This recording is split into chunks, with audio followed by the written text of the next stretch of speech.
What's up, y'all? You're checking out Living Corporate on YouTube. Make sure you like, comment, subscribe, and hit the notification bell in that corner so you keep up to date with all the dope content we're creating here, driving real talk in the corporate world.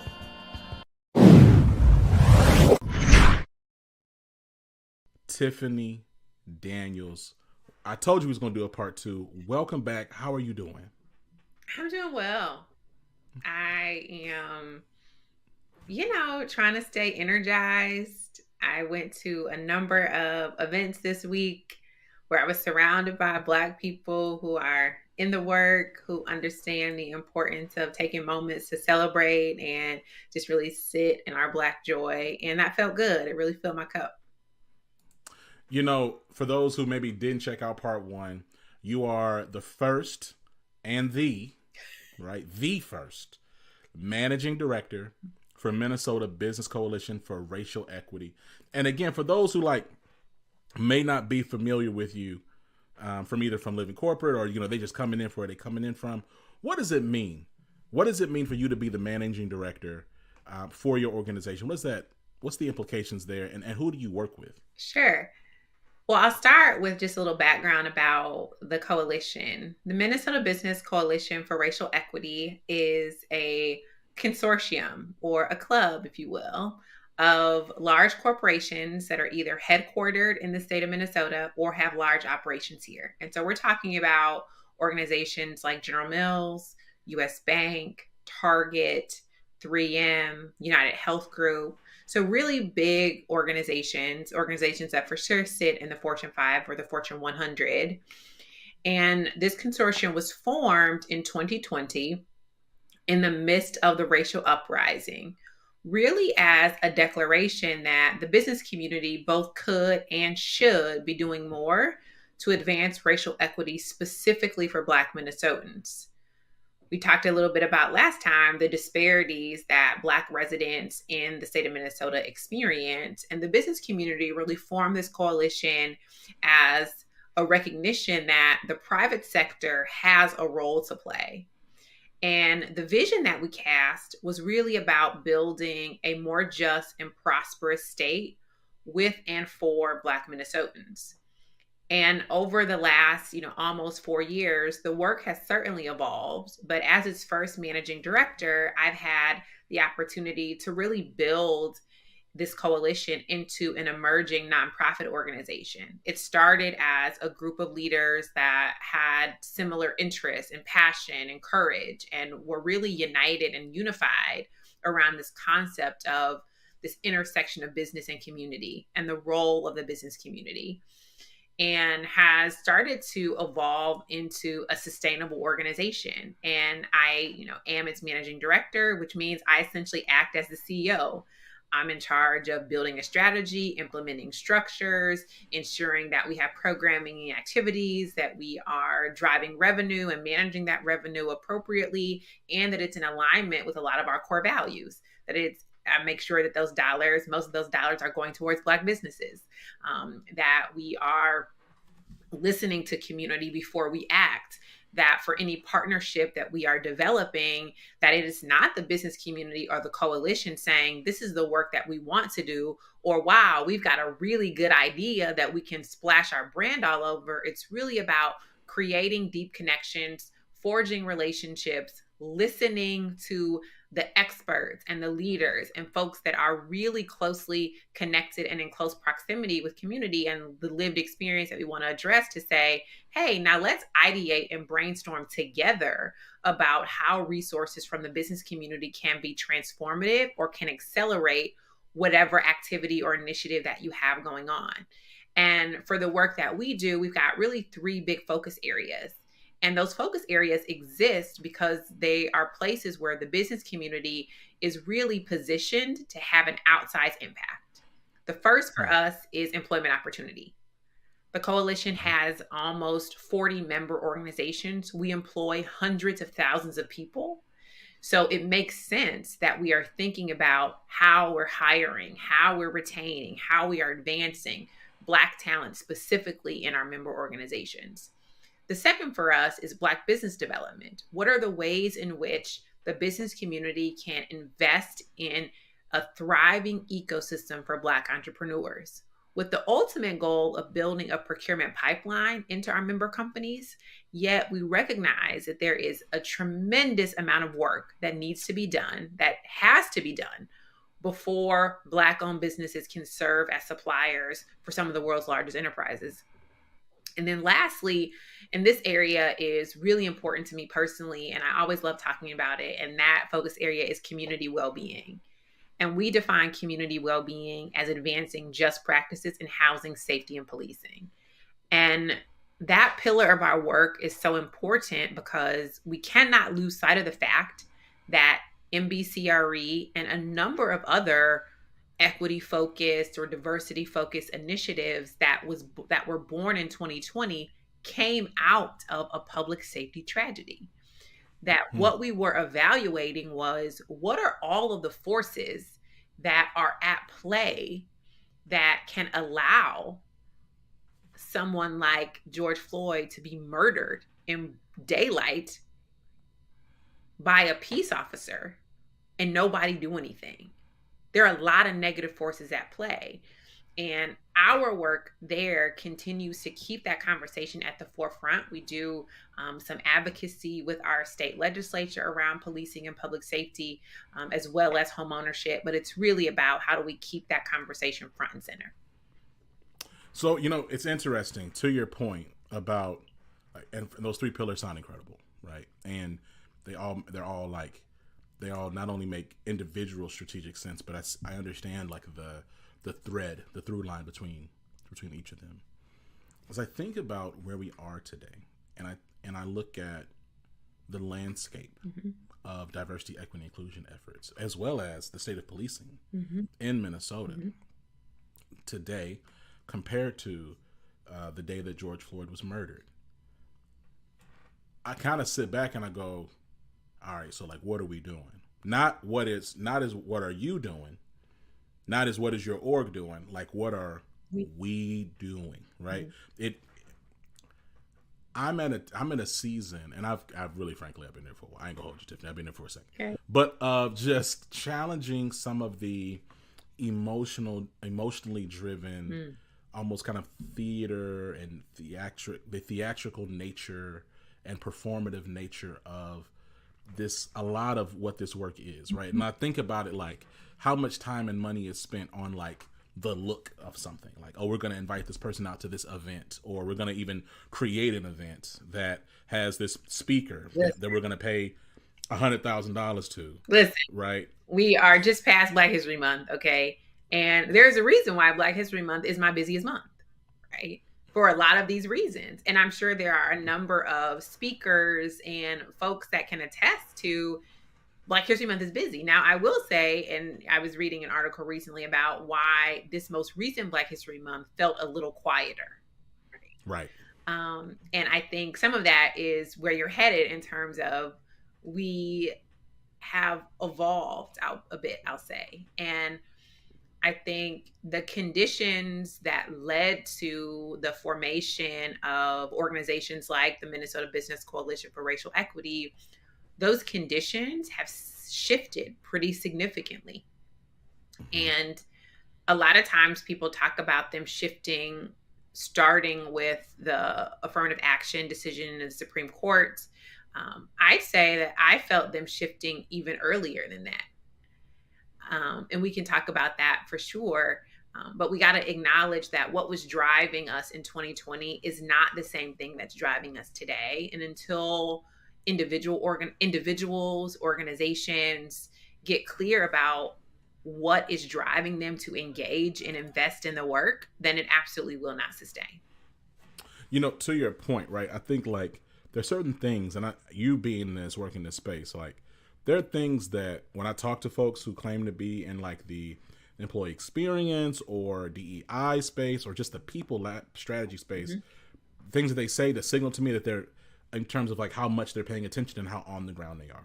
So to your point, like if I'm talking to somebody and they say, well, hey, last year we really saw a divestment from this work or this space, right?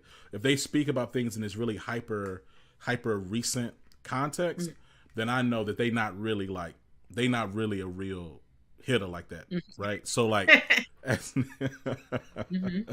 so to like to your point, right? Like I remember it, like the year that George Floyd was murdered, like 3 to 6 months after that, there were already pressures and questions about, Yes. okay, hey, how long do we have to make it just about black people? Mm-hmm. When can we talk about other groups? Like that was back 4 years ago, right?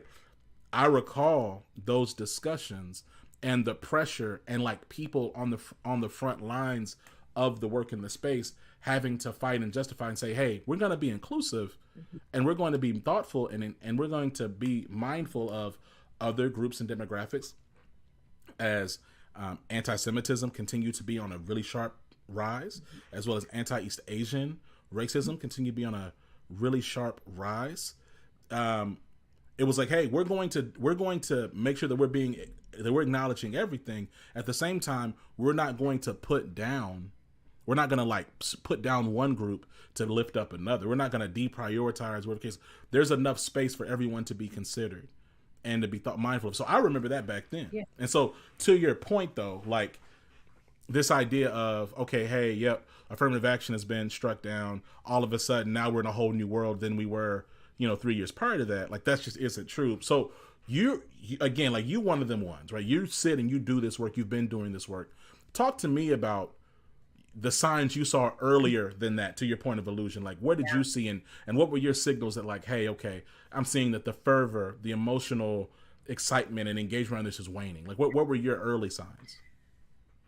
As I reflect, there have been really three big moments that I have felt regression happening. And Hmm. I feel like the first was actually the biggest. And the Hmm. first was in, I'd say, late 2021, early 2022. Organizations were starting to welcome their workforce back in person. And if you recall, there were macroeconomic forces that were really dominating the conversation. People were talking about supply chains. People were talking about the inflationary pressures that businesses were navigating. And given that reality, that truth, and given its financial impact in organizations, it took a lot of people off of the DEI square and put them both feet planted firmly in the we're here to make money square. Hmm. And that was a really big shift that I certainly felt here in leading a corporate coalition.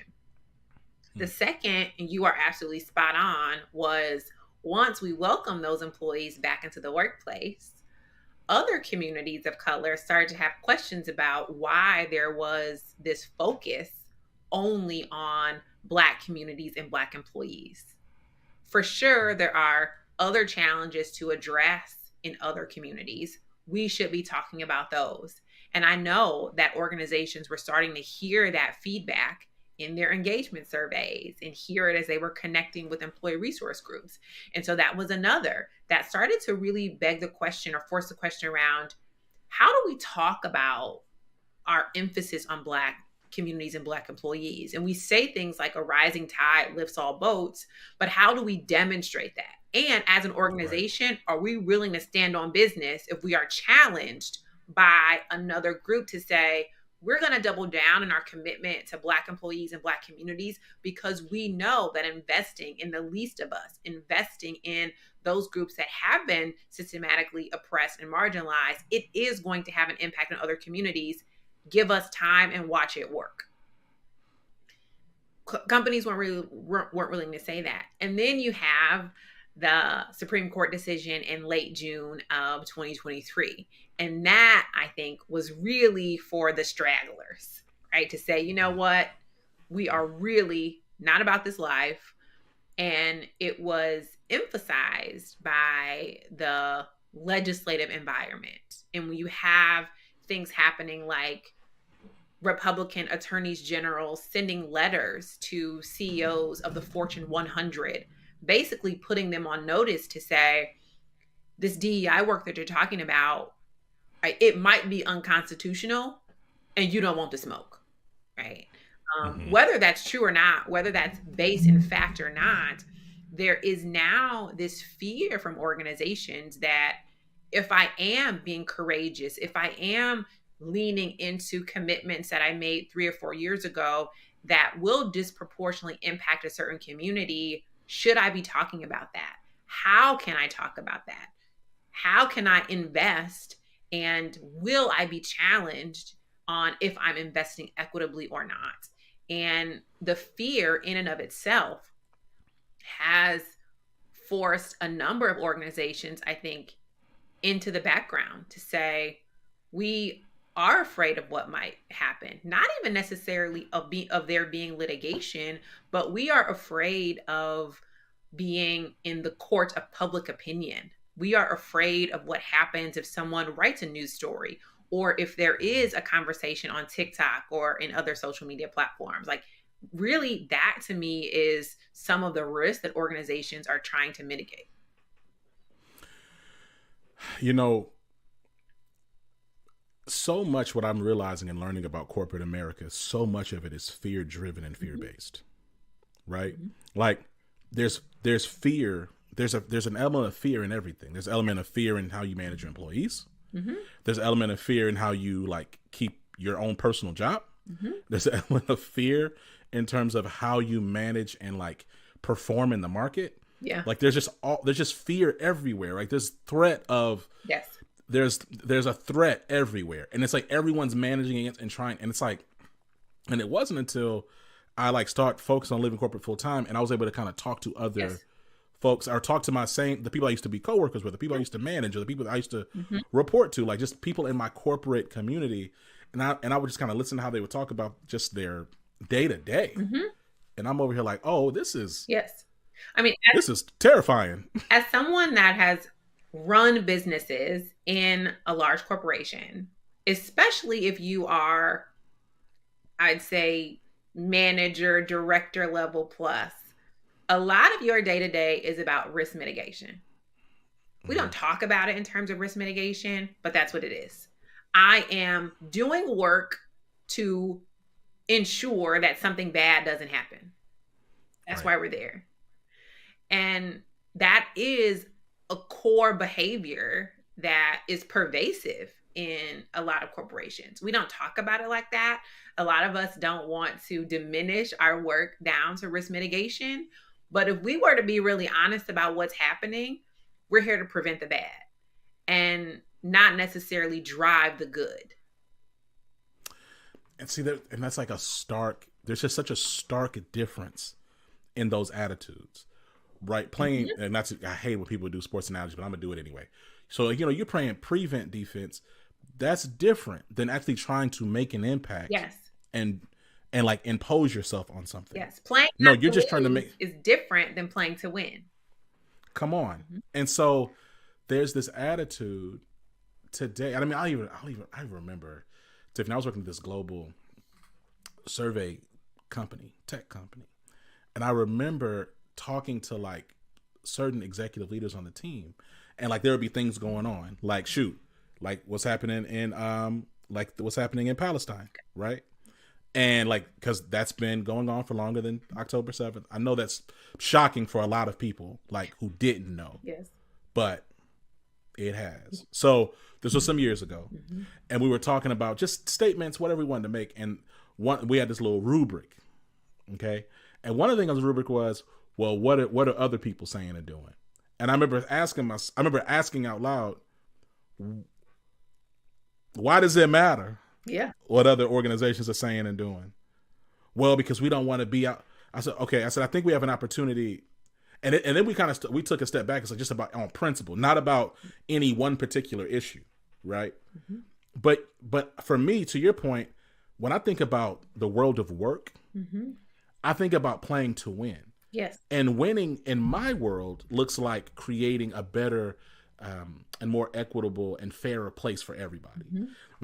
And typically organizations that are trying to play to win, I've noticed they have a greater impact on a more positive impact on their employees and the markets they serve. Mm-hmm. Whereas if they're just playing not to lose, well, we're not going to say anything because so-and-so didn't say anything. Mm-hmm. Well, we're not going to say anything more than this because our chief competitor only said more than this. Okay, well, are they running the company? Mm-hmm. Are they running this company? Or are you running this company? Are they leading over here? What are you going to say? What are you going to do? I mean, and then all the time, I'm not about to preach, but then sometimes you kind of can tell the same people that move like that kind of move like that in real life, but in their personal life. But we're not gonna go in there. We ain't even gonna do that. That's a different podcast, okay? We ain't even gonna do that. All right. There is what you just described is really essentially the business case for inclusion.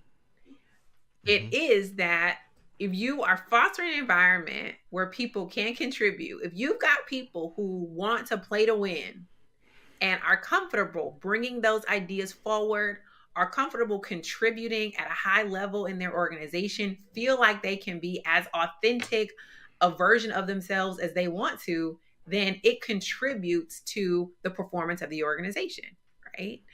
Because none of us win, or none of us will win, if we are all here playing not to lose. So, to that end, and about kind of like this idea of like impact and this regression, because a lot of people's 10 toes, they said it was 10 toes down. I'm counting toes, Tiffani. I'm seeing like 2 or 3 now. You feel me? So my position is that this work of fairness and experience, it's not going to be sustainable in any other context than hard numbers through clear data. The last time we spoke, we talked about it kind of, so we're towards the end. That's why I got it. So I was like, okay, we go a whole nother hour. So let's just bring it back for part 2. We talked about this idea of, and frankly, the reality of kind of like where the coalition is today. And the openness of the member organizations to share their data. Like, let's pick up that conversation and like, first of all, like, where did that come from? Why is that important for you? What is your vision and your dream of being able to be that data-driven storyteller and fact finder and insights gatherer for some of these Fortune 100 and Fortune 500 businesses? I want to learn more about that. I mean, it starts with a conversation we were just having a few moments ago about the willingness of corporations to continue to engage in DEI or social impact work, whatever moniker it has in the organization, right? We're talking about impacting the lives of people and changing the trajectory of what Black life has looked like in this country. That's what we're talking about, right?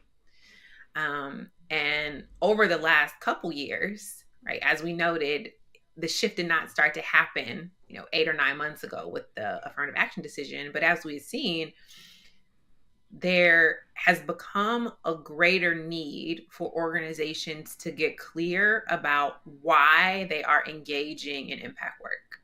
Because as we've witnessed, as priorities start to grow and or shift in an organization, as the external environment or the legislative environment starts to evolve, if an organization is not really clear on why social impact or justice work or the work of DEI is important to the core of what they do, right, then it will not sustain. And I mean, it has to be interwoven into almost every aspect of an organization, right? As critical and as core to the mission of the organization should be its point of view on driving more equity in society.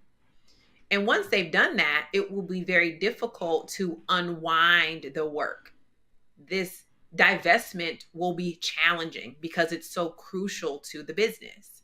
And as it becomes more crucial to the business and you start to see it as a function of doing business, then that measurement and that data is a requirement. Because anything that is crucial and core to your business and how you make money, you measure. Mm-hmm. Organizations measure how efficient their supply chain is. They measure how much waste they have if they're a manufacturer. They measure their, carbon footprint. We measure all of these things because we understand how important it is to do business. And I think it is essential to have that same approach to data and measurement around diversity, equity, inclusion, and belonging objectives and goals as it is for any other function in the business. And this is where I get turned up, right? Because I 1000% agree with this idea of, hey, anything that is really valuable and that people respect, like I'm getting this, I'm already getting this, I'm hitting my arm on my pocket. Anything that's really that people get excited about and that they respect, they measure, Mm-hmm. right? And for the most part, they speak to with some intention of intelligence, right? You're not just blathering on and say, like, if we were going to have, let's say like at NASA, you're not going to just have a rocket influencer show up at NASA talking about rockets. Okay. You're going to have a scientist. They're going to have some type of degrees. They're going to know what they're talking about. Mm-hmm. They're going to have some data to justify whatever their position is. Mm-hmm. And they're going to have some meaningful dialogue around rockets. Yes. I think diversity, equity, inclusion, and frankly, like taking, like, even just taking that moniker, that name off of it, when we talk about people and people experience, Mm-hmm. for some reason, it's one of the few spaces that we're not as stringent on and expectant when it comes to measurement and like really critical systems type intelligence and discussion. It's just not treated with the same level of gravitas that something more technical. Yes. Or even in building like a widget. Like, so let's say Budweiser. So Budweiser, they have a manufacturing line. When let's say they're talking about how to like increase efficiency of like just the products that are coming on the line. When they talk about like a widget or a cog, Mm-hmm. they're going to talk specifically, scientifically, technically, and like just structurally about, hey, this is what this is, and this is why it's important because it's connected to this thing. And if this widget isn't right, then it's going to impact this, which then impacts this, which then impacts that, and dollars. We want to increase the efficiency of this widget because it's going to do this, and that. Like, not only is that something that might be explicitly stated, but it's also just like intrinsically understood. Like, hey, we're doing this because because this is tied directly into how we engage and serve the market. Mm-hmm. Or our markets, excuse me. Mm-hmm. I'm so eager. Like, I'm so eager. Like, I'm telling you, I'll be up at night. I'm so excited about the prospect of the discussions around experience management getting to that level of scrutiny. Because, and I really believe, against those three telltale signs you said earlier, I really believe that this content, environment is forcing us to do that. I believe that in the next 2-3 years, if you're not being systems thinking, if you don't have a systems thinking or systems approach to this work, it's just not going to be heard in the same way. I'm not saying there won't be somebody who leads diversity, equity, inclusion at your company. They're probably going to be like an associate, or it'll be a junior type side task. It's not going to be some huge function. I just don't think so. So as you talk about like data, right? And you talk about like the importance to measure, what was it like having those discussions with the members of your coalition? Because the last time we spoke, I recall you saying that like there's a willingness and an openness and a readiness to share. Mm-hmm. How did we get there? What did that look like? Yeah. I mean, it starts with the recognition that, especially if you work in a corporate environment, you are comfortable being quantitatively motivated. Tell me more about that. So I'll give you an example. I ran businesses at a food manufacturer, and every month we knew how much volume, how many units we had to ship to retailers to be able to deliver the financial commitments of the organization. And it's measured daily. Every day, a report goes out that says, this is how many units you've shipped today. This is how much of the month is overlapped. This is how much you got to ship to be able for us to still hit this number. And based on what that reporting says, it drives activity and action and accountability in the organization. If something's not happening, you know who to go to, you know where to brainstorm, you kind of know where to triage. Mm-hmm. And I think our fear, and I'll say this, I think it's been a fear of data and fear of information as it relates to DEI work has been about accountability. We're afraid of the accountability. We're afraid of, because we come from a culture of needing to understand whose fault it is. Yeah. Who's not doing their job if we're not hitting this number? What does that mean? We're afraid of what it might say. And in order for us to continue to sustain engagement, we have got to apply, I won't say the same, but a similar quantitative motivation around this work too, to say, we want to be honest about where we are. And having a clear sense of where we stand as a coalition tells us where we need to do more work. It tells us where to focus our energy and our action. And it gives our members a very clear sense of when you can celebrate, like when you've hit it. And we cannot underestimate the importance of hitting a goal and that feeling, right? That momentum that it builds in individuals and in organizations, right? And when you set a goal and you hit it, it begets more goal setting and more goal hitting. And you can't build that momentum if you don't have a sense of where you are, you don't have a sense of where you're going, and how far you are from that goal. Yeah, I mean, it's so, I think we talked about this last time.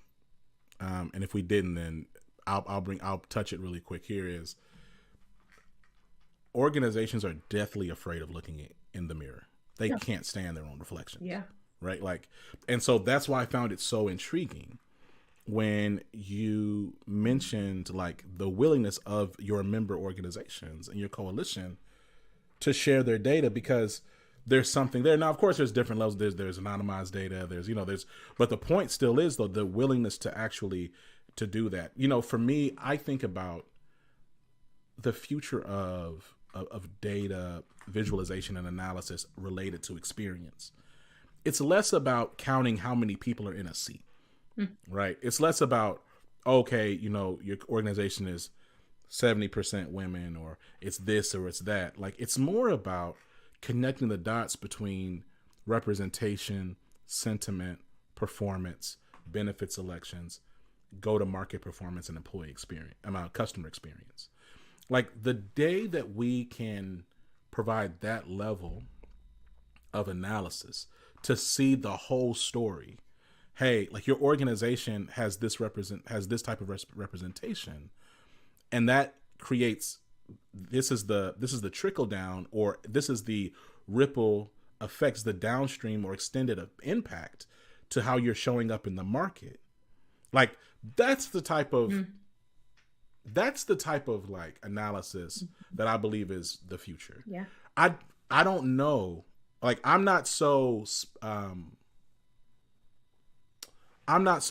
and I don't have such a high degree of self-importance to believe that a white executive team is going to look at their organization and see it be majority white and then go, oh, golly gee willikers, we need to change something. I don't know if people do that, right?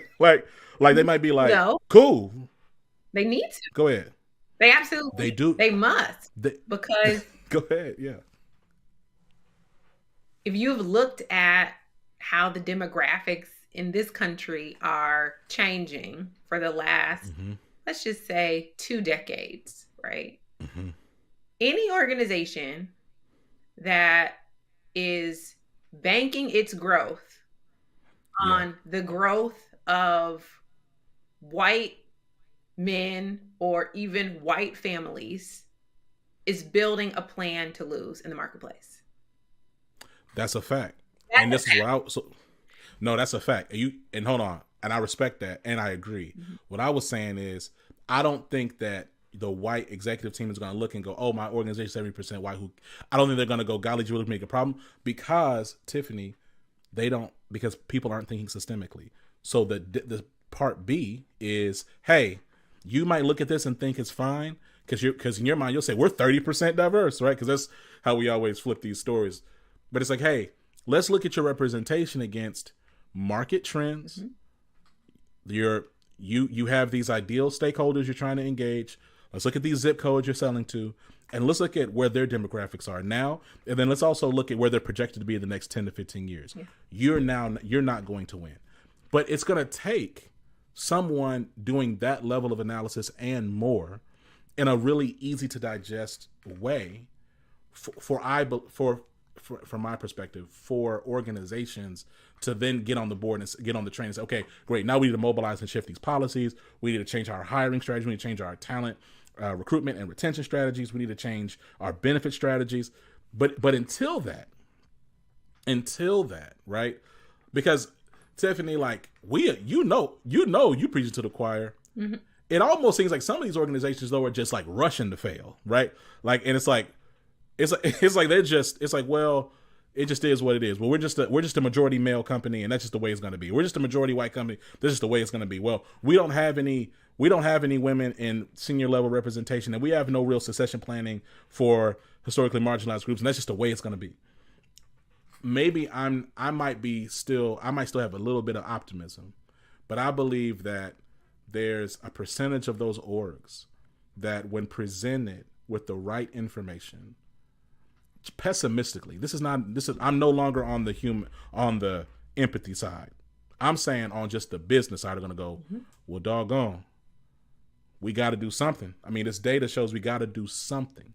You know what I'm saying? So when I think about the future in this work, in this space, and like the role that your org, because you have the trust equity from years of working with these incredible brands, what excites you about like the next year or so as y'all continue in this journey, like in terms of gathering more data and analyzing information? Like what do you get? What gets your hope up? Yeah. I'm gonna answer that in a minute. I'm gonna go back to, I just got to comment on what you were saying, because I think there are organizations who see that relationship between this is what the marketplace is starting to look like, and this is what we look like, and we got to do something about it. Right. I don't think that organizations don't see that gap. In fact, I've been in rooms and conversations where folks are acknowledging that gap. Yeah. Where it falls down is how urgently that transformation needs to occur to be able to then see an impact in your business and in the marketplace, right? So we think we have more time than we do. And all the things that you talk about around, all right, if you want to now build a more inclusive, a more diverse workplace and workforce, then you're going to have to evolve some systems and some practices and some behaviors and some norms, and potentially become a different organization than you are today. And that takes time. And I think companies can get arrogant, and we can think that, like, hey, we got it good over here. We're the cool kids. You should want to be over here. And then you invite people into over here, and they're like, it's dirty in here. It stinks. I don't want to work here. Why are people yelling? I don't want to be here, right? And we got to really be honest about how quickly we need to evolve our workplaces to then align with the goals and objectives that we are setting as an organization. So I had to spin a block on that one right there. Let me back up and spin the block back. You know what I'm saying? Ain't nothing around. I got to do some, I throw this thing. So here's my question back to you. To your point about, because you're right?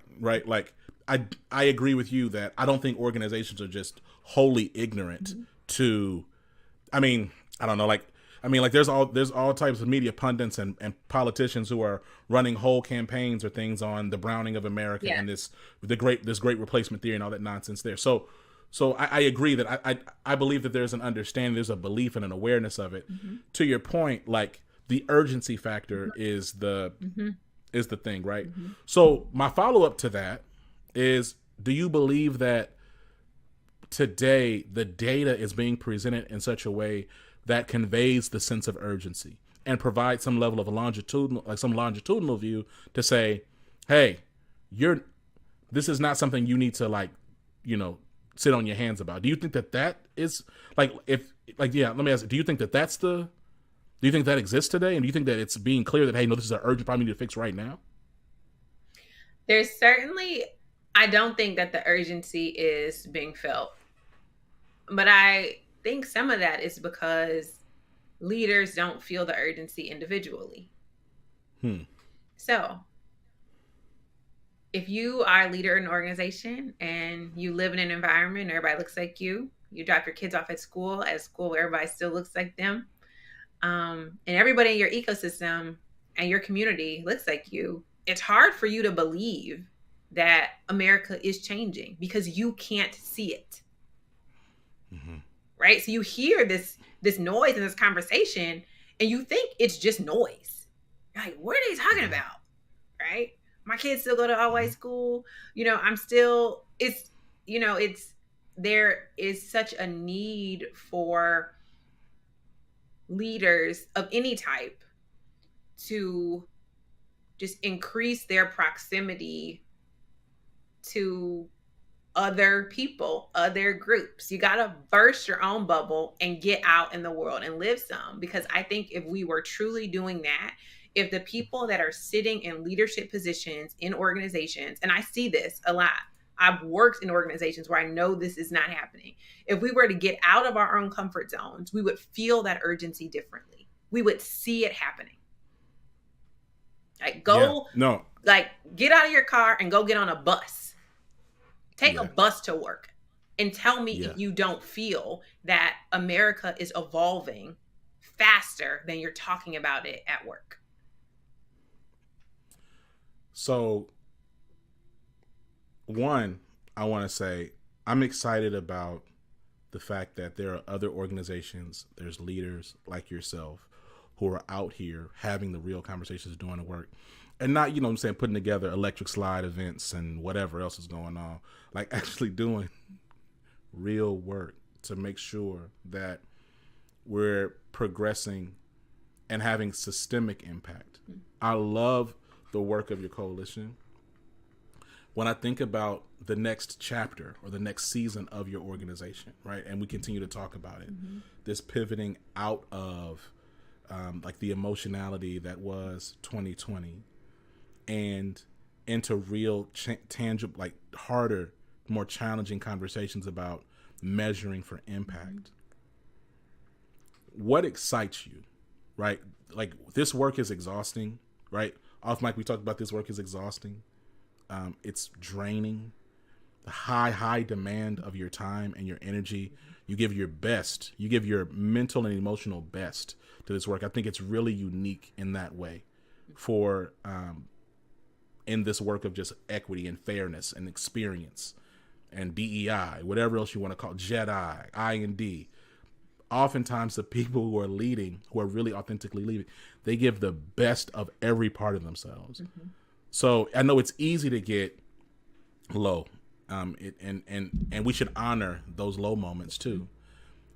And not but, as you think about the next 12 to 18 months, what are you most excited about? Yeah.